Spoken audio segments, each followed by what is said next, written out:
Hello friends, welcome back to the Gyan simplify YouTube channel. గత కొన్ని రోజుల ముందు నేను బంగ్లాదేశ్లో అల్లర్లు అంటే ఒక వీడియో అయితే తీసుకురావడం జరిగింది మీ ముందుకు. ఆ అల్లర్లు పెద్ద ఎత్తులో చెలరేగి అక్కడ ఉన్నటువంటి డెమోక్రాటిక్ గవర్నమెంట్ని ఆర్మీ చేతుల్లోకి అయితే వెళ్ళడం జరిగింది. దానికి సంబంధించిన విషయాలు చూసుకున్నట్టయితే Bangladesh protest, former prime minister Sheikh Hasina lands India. నేను ఫార్మర్ ప్రైమ్ మినిస్టర్ అని ఎందుకు అంటున్నానంటే ఈవిడ కొన్ని గంటల ముందు ప్రైమ్ మినిస్టర్ పదవికి అయితే రిజైన్ చేయడం జరిగింది.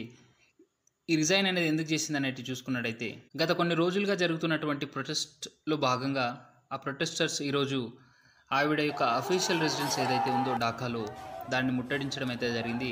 ఆ విధంగా ఆ ప్రొటెస్టర్స్ తాకిడికి ఆవిడ ప్రైమ్ మినిస్టర్ పదవికి అయితే రెసిగ్నేషన్ చేసి అక్కడ నుండి మిలిటరీ చోపర్ ద్వారా ఆవిడ మరియు ఆవిడ సిస్టర్ కలిసి ఇండియాని అయితే చేరుకోవడం జరిగింది. ఇండియాలో గాజియాబాద్ ఉత్తరప్రదేశ్లోని హిండోన్ ఎయిర్ బేస్ అయితే చేరుకోవడం జరిగింది. ఇక్కడ నుండి ఢిల్లీని అయితే చేరుకున్నారు. ఇకపోతే ఈ విధంగా రెసిగ్నేషన్ చేసిన తర్వాత అక్కడ ఉన్నటువంటి గవర్నమెంట్ అనేది ప్రస్తుత బంగ్లాదేశ్ ఆర్మీ చీఫ్ అయినటువంటి వాకర్ ఉజ్ జమాన్ తీసుకోవడం అయితే జరిగింది, పవర్స్ తీసుకోవడం అయితే జరిగింది. ఇకపోతే ఆర్మీ అనేది బంగ్లాదేశ్లో ఇంటరిమ్ గవర్నమెంట్ ఫామ్ చేయడానికైతే అక్కడ ఉన్నటువంటి ఆర్మీ అక్కడ ఉన్న ప్రజలకైతే ఇంటరిమ్ గవర్నమెంట్ ఫామ్ చేస్తామని అయితే చెప్పడం జరిగింది. దీనికి సంబంధించి అక్కడి ఆర్మీ అయితే అక్కడ ఉన్నటువంటి పొలిటికల్ లీడర్స్తో డిస్కషన్స్ అయితే చేయడం జరుగుతుంది. అదేవిధంగా ఫార్మర్ ప్రైమ్ మినిస్టర్ అయినటువంటి షేక్ హసీనా గారు అక్కడ ఉన్నటువంటి సిచ్యువేషన్స్ సరిగా అవ్వాలని చెప్పేసి కోరుకోవడం అయితే జరిగింది. ఇలాంటి మిలిటరీ కోవ్ అనేది ఇంతకుముందు ఎన్నిసార్లు బంగ్లాదేశ్లో జరిగింది అని చూసుకున్నట్టయితే రికార్డ్స్ పరంగా ఆగస్ట్ 1975 నుంచి డిసెంబర్ 2011 వరకు 29 సార్లు అయితే ఈ మిలిటరీ కూ అయితే మనం బంగ్లాదేశ్లో చూసుకోవచ్చు. ఇది 30వ మిలిటరీ కూగా మనం చెప్పుకోవచ్చు ఇక్కడ.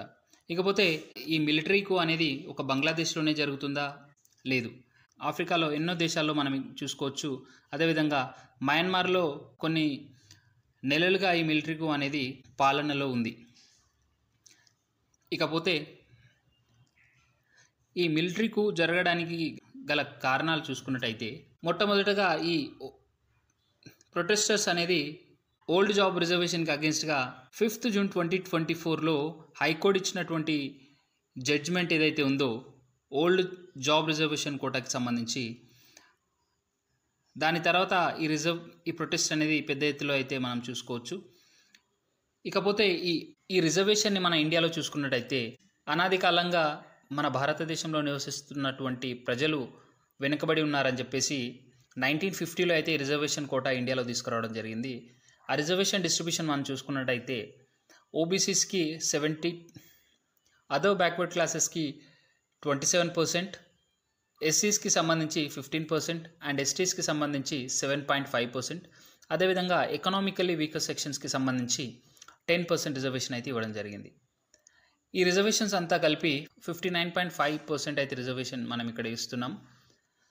అండ్ 40% రిజర్వేషన్ అయితే ఓపెన్ కేటగిరీలో అయితే మనం ఉంచడం జరిగింది. ఇకపోతే బంగ్లాదేశ్కి సంబంధించి చూసినట్టయితే బంగ్లాదేశ్లో 56% ఏదైతే ఉందో రిజర్వేషన్, 56% రిజర్వేషన్ అనేది 56% అనేది రిజర్వేషన్ కింద ఇస్తున్నారు. అదేవిధంగా 44% అనేది ఓపెన్ కేటగిరీలో అయితే వీరు పెట్టడం జరిగింది. ఇకపోతే ఈ 56%లో 30% అనేది ఫ్రీడమ్ ఫైటర్స్కి సంబంధించి, అదేవిధంగా 10% అనేది బ్యాక్వర్డ్ డిస్ట్రిక్ట్స్కి సంబంధించి, మరి అదేవిధంగా 10% ఉమెన్స్కి సంబంధించి, మరి 1% అనేది ఫిజికలీ అనేబుల్ పర్సన్కి సంబంధించి ఈ రిజర్వేషన్ కోటా అయితే ఇవ్వడం జరిగింది. మిగతా 44% అయితే ఓపెన్ కోటా కింద అయితే వెల్లడించడం అయితే జరిగింది. ఈ ప్రొటెస్ట్ అనేది ఇందులో ఉన్నటువంటి 30% రిజర్వేషన్ ఏదైతే ఉందో ఈ 30% రిజర్వేషన్ అనేది 1971లో ఎవరైతే బంగ్లాదేశ్ని ఒక దేశంగా నిర్మించాలని ఎవరైతే పోరాడారో పాకిస్తాన్కి అగెన్స్ట్గా, ఆ పోరాటంలో భాగంగా ఉన్నటువంటి వ్యక్తులు ఎవరైతే ఉన్నారో వారు మరియు వారి సంతానానికి సంబంధించి ఈ 30% రిజర్వేషన్ అయితే ఇవ్వడం జరిగింది. ఈ రిజర్వేషన్ని కాస్త 30 నుంచి 5కు తీసుకురావాలని చెప్పేసి, అదేవిధంగా ఉమెన్స్ రిజర్వేషన్ 10% మరియు బ్యాక్వర్డ్ డిస్ట్రిక్ట్ 10% రిజర్వేషన్ రెండు కలిపి ఒక 2% కింద తీసుకొచ్చి మొత్తం 7% అనేది రిజర్వేషన్ కింద పెట్టేసి 93% అనేది ఓపెన్ కోటాలో పెట్టాలని చెప్పేసి ఈ ప్రొటెస్ట్ అయితే లేవదీయడం జరిగింది. ఇకపోతే అక్కడ ఉన్నటువంటి హైకోర్టు అనేది ఈ ప్రొటెస్ట్ పెద్ద ఎత్తులో సాగడం ద్వారా అక్కడ 300కు పైగా స్టూడెంట్స్ అదేవిధంగా ప్రొటెస్టర్స్ ప్రాణాలు అయితే కోల్పోయారు. ఆ తర్వాత ఈ సుప్రీంకోర్టు అనేది అప్పుడున్నటువంటి 44% ఏదైతే ఓపెన్ కోటా ఉందో దాన్ని కాస్త పెంచి 97% కిందకైతే తీసుకురావడం జరిగింది. ఇందులో ఇక మిగిలిన 3% కోటా చూసినట్టయితే అందులో 2% అయితే ఫ్రీడమ్ ఫైటర్స్కి సంబంధించి, మిగతా 1% ఎవరైతే ఫిజికల్లీ ఎనేబుల్ ఉంటారో అదేవిధంగా ఉమెన్ రిజర్వేషన్కి సంబంధించి మరియు అదేవిధంగా బ్యాక్వర్డ్ డిస్ట్రిక్ట్కి సంబంధించి ఈ 1% రిజర్వేషన్ అయితే పెట్టడం జరిగింది. ఇలా హైకోర్టు స్టేట్మెంట్ ఇచ్చిన తర్వాత కూడా ఈ అల్లర్లు అయితే తగ్గలేదు. ఇకపోతే వీరు గవర్నమెంట్ ముందు ఇంకో డిమాండ్ అయితే పెట్టడం జరిగింది. అది ప్రైమ్ మినిస్టర్ షేక్ హసీనా గారి రెసిగ్నేషన్ అండి. దీనికి సంబంధించి ఎన్నో విధాలుగా ప్రొటెస్ట్ అయితే చేయడం జరిగింది. బట్ లాస్ట్లీ ప్రొటెస్టర్స్ ఎప్పుడైతే షేక్ హసీనా గారి రెసిడెన్స్ని రీచ్ అయ్యారో ఆ తర్వాత ఈవిడ రెసిగ్నేషన్ చేసేసి వెళ్ళిపోవడం అయితే జరిగింది.